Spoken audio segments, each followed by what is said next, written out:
Welcome to the FanDuel Punch Out. I'm Jason Gilbo at JGilbo11. With me is Russell Clay at Russell J. Clay. Taking a look at the Sunday slate all day here, 15-gamer. I like this one. I mean, you got your kind of obvious offenses. You got some sneaky guys, but you also got pitching to pay up for, which is always nice. Yep, back to normal after a 5-game late slate last night. I think I think we like the pitching here, and I actually think it's a little more reasonable than DraftKings here. So lineup construction is going to be fun here for sure. Yeah, you can definitely get some good bats in with some good pitching. And speaking of good pitching, I think Noah Syndergaard, 11,800 is not a bad price tag for him. I mean, you just look, he's been so dominant this season, a K percentage over 30. You like the matchup against Milwaukee, who's dealing with some injuries, so that lineup that they're trotting out day in and day out right now is pretty bad. And a heavily right-handed lineup, I think Syndergaard's going to cruise through.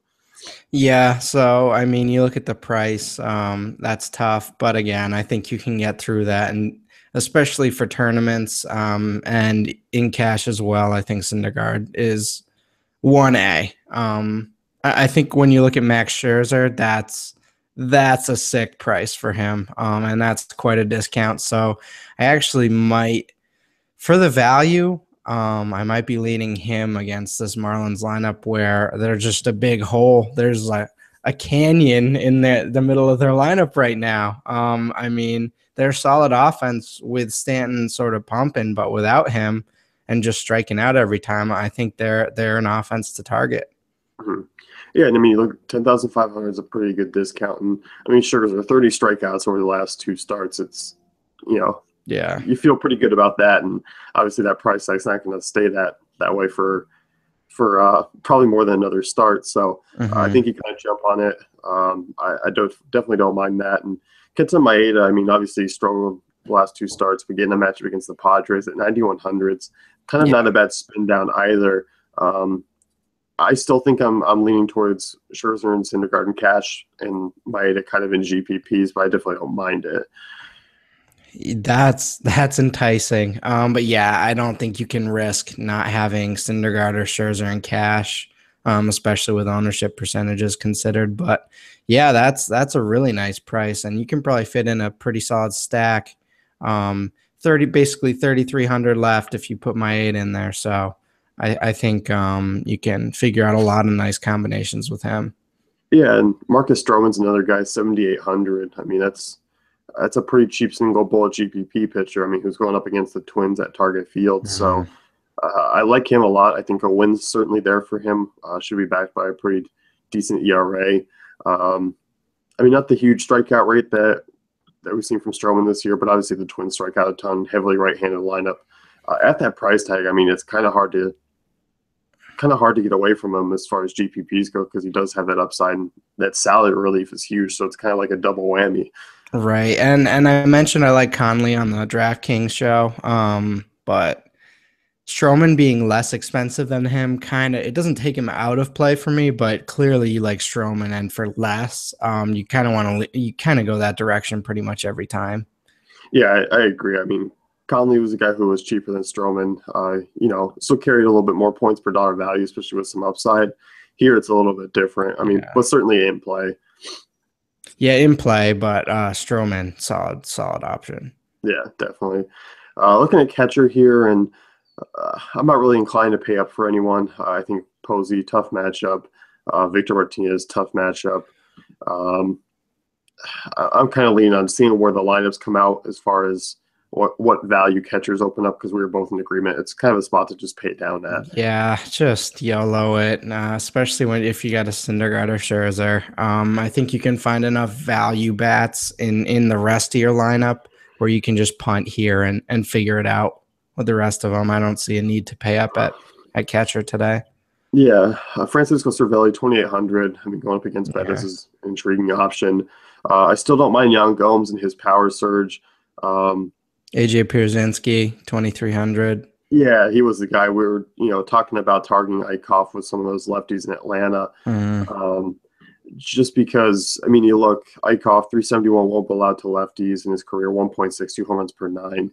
Those are roughed up numbers to left-handers. And I know this Braves team has been a team we picked on, but they're going to open up some value on today's slate, and I do like them as kind of plug-in plays.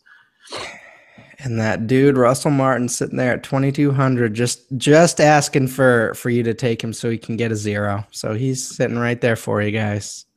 Take Brzezinski, move on. Yeah. Anyone else you like? If you're paying up, are you going to pay up for anyone, or like Victor Martinez? I know you're kind of intrigued a little bit just because of his, position, and also Archer hasn't been the most stable. Who'd you say? Martinez. Oh yeah, I mean, I liked him at the other spot because he was super cheap, but I mean, I'm okay with it here. It's kind of a tough spot, but I'm kind of intrigued by a contrarian Tiger stack tonight. We'll see how that goes, but yeah. Looking at first base, and one, there's kind of a little bit more top options you feel comfortable paying for, like Chris Davis at 4K, certainly in play. Encarnacion 3,900 was a guy who I really like on today's slate, just going up against Phil Hughes, who's arguably going to be kind of force-fed into a lot of Blue Jays stacks just because, one, he's incredibly home run prone. He's really struggled against right-handers. Doesn't miss bats, and I just think Encarnacion's the guy for me. Yeah, and especially at that price, he's a little more inflated on DraftKings. I like this a lot. 3,900, I think you can still fit in. It doesn't kill you for salary. So Toronto or just on his own, I think he's a great play. Yeah, I agree. And one guy who kind of does have a price difference from DK, and that's Freddie Freeman. Talked about the lefties. Freeman, obviously the elite lefty in that lineup, and I mean, been quietly kind of going about his hitting of late, and I think overall he does have some upside. I mean, there's not a ton of huge run production potential, but I think in today's matchup there is. Definitely. I think when we look at sort of Marwin Gonzalez, Adrian Gonzalez, 2,800, 2,700, I think that's an interesting range to attack. I like Encarnacion a lot up there. Yeah. I think when you really start to look at the options, you're really shortchanging yourself at first if you're not giving him a strong look. Yeah, I think so. I mean, the only other guy who's cheap is Adam Lind. You can mention. I mean, we'll talk about a lot of the Seattle bats, but Alfredo Simon, 355, well, but a lefty since 2014, puts Lind at kind of an intriguing punt play who does have that home run upside, especially in that ballpark. Mm-hmm. Second base here, and Robinson Cano 4,200 just sits out as by far the top option right there, and it just kind of takes everyone else out of play for me, especially with the other guys in tough spots. Well, yep. So we start Encarnacion and Cano, and then we move forward. I think that's how I'm going to be handling things. Scherzer, yeah, okay. That's what we're doing, folks. So you can go a different direction. But for cash, I think that's the move. Yeah, I mean, you're getting two quality bats, two of my favorite bats on the slate. Mm-hmm. And second base here, I mean, we were talking about Neil Walker. Neil Walker, 2,700. Yeah, you have some lower end options. I like him. I like Brandon Phillips against Wade Miley there. So I think those two are certainly in play. Gordon Beckham's another guy. We talked about some Atlanta bats. I definitely don't mind. But yeah, I'm with you there. I think that Mets lefties are certainly in play. I think Walker's kind of a great value. Yep. Anyone else here? I'm gonna panic off this and just So Joe Panic, is that what you're saying? No, I'm saying I'm gonna panic off a second after Cano. Gotcha. Third base here, and another Mariners bat that kind of steps up for me, and that's Kyle Seager, 4,200. I like him a lot. I think you can be a little bit contrarian here, and kind of pay down if you want to, because you can look at Donaldson at 3,900. I'm not sure it'll be that will be the contrarian move, but you can pay down at this spot. I think there are some guys with decent values. Yeah, I do like those two options. Obviously, you talk about Donaldson, super high price on DraftKings, and this seems very reasonable compared to that. no Chris Bryant, probably not touching Arenado either. Carpenter if you're stacking Cardinals, but I think you're looking at those two and then dropping down, maybe a Nick Castellanos or something like that. Yeah, I like Beltre. I like Valencia at those prices, 32 and 3,100. They kind of sit in that balance lineup price if you're kind of going that route. And I know you were looking at David Wright too, who's just 2,600. Yeah. Another Mets bet that you're on, and thankfully taking Justin Turner out of play for me because I'll be going to Wright every time there. Yeah, and if you need to punt, Kelly Johnson, you can take a look at too, 2,300 for sure. So, third base, I mean, top to bottom, I think you can kind of be a little bit different there, but yeah, Donaldson 39 is enticing. Same with Seager, who's in a great spot. Yeah, most nights I tend to pay up at third, but tonight kind of feels like a night where you can get away with some of those mid-range guys. Shortstop here, this has become so jumbled because you're looking at Cozart, same price as Manny Machado, and all these bats are within $400 of each other, and it's like, there is no tiers here in shortstop on FanDuel land. No, it's a big mess. It's a big jumble of shortstops, and I hate it. I absolutely hate it. Every time I go to shortstop on FanDuel every day, it's like I get a little present, and it's like, oh, Machado 3,900, and then you're like, wait a second, let me think this out for a second. But I think your initial reaction is always to sort of throw him in there. I mean, that's a solid price for him every time, and especially in a pretty decent matchup. So I think that's kind of who I'm looking at up there. Going down a little bit, Tulowitzki 3,100. I'm okay with that. I can deal with that. Yeah, I agree. He's the tier 2 guy, and I'm with you. I think Machado's the top option, and Tulowitzki offers some nice value. And once again, if you're going balance, that fits right in there at 31. Because I mean, going lower, there isn't a ton that you really like. And we were kind of saying we're waiting on lineups to come out to see if there's any shortstop that's out there hitting the top half of the order. If he's, you get a guy going with a rest day. So that's something to kind of consider and keep in mind, just because shortstop, it only really has a handful of options. Yeah, for the Angels, Giorgio Pettit, he's been actually playing pretty well lately, and he's basically a min price on both sites. So he's someone to kind of look at as a pure punt. Yeah, definitely. Yeah, playing pretty well late, so definitely do like that. Looking at outfield, and this it was a little bit different as far as prices go. I mean, you still got your Pirates bats there, but they're kind of priced up a bit higher as far as DK had them priced down. I still think I'm going to be looking in that mid 3K range.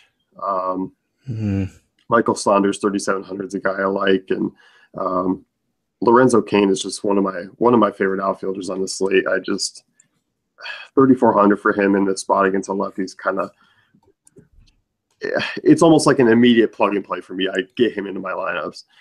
I think I'm going to be so intrigued by Encarnacion and Cano at first and second that I'm going to be totally okay with sort of looking at these mid 3K guys at outfield. Obviously Trout's up there, and Batista's up there, Harper's up there, but I actually I might like Cano better than all of them. Yeah, as far as paying up. Yeah, so I think this 4K to 3,500 range might be where I'm making my move. And I mean, you look a little bit lower. You got Melky Cabrera 3K, you got Adam Jones 3K, Seth Smith 3K.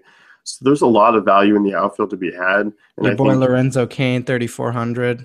Yeah, I mean, he's just a guy who he can be your top price outfielder, and I feel completely fine with that. And I think, we talked about paying up kind of in the infield and maybe punting at weaker positions like catcher and shortstop, and then that opens up that mid range. I think you feel pretty good about that. Adam Jones 3K, Granderson 2,900, Grichuk 2,900. So I mean, there's quite a few values here. That's just kind of Rickard 2,700 if you're looking at a Baltimore stack or something with Machado. So I mean, there's quite a few options. Yeah, and I mean, Yasiel Puig kind of a GPP 2,500. Obviously, I mean, coming off a homer 2 games ago, back to a 0 the other night. So it's like, he's very up and down, but you're still getting a quality player at a discount price tag in tournaments who has that upside. Definitely. So, but yeah, Lorenzo King's kind of that guy. I'm all in on today. It's like I'm going to have 99.9% exposure to my lineups, I think, across both sites. I saw that price and I was like, yep, Jason's all in. That's the move there. It's tough to get away. Right. I like Polanco at 4K. If I think I'm paying up there, I definitely don't mind him. And Adam Eaton's always been kind of a consistent bat too. So those kind of sit as the top tier place for me as far as price goes. Definitely. And I think in that mid-range, Conforto, 3,600, Piscotty, 3,700. Those are two more guys I'm probably going to be looking at here. Mm-hmm. Yeah, no, I'm definitely with you. So that's going to wrap things up here with the FanDuel Punch Out. Be sure to check out dailyfantasycafe.com for all our great tools and content.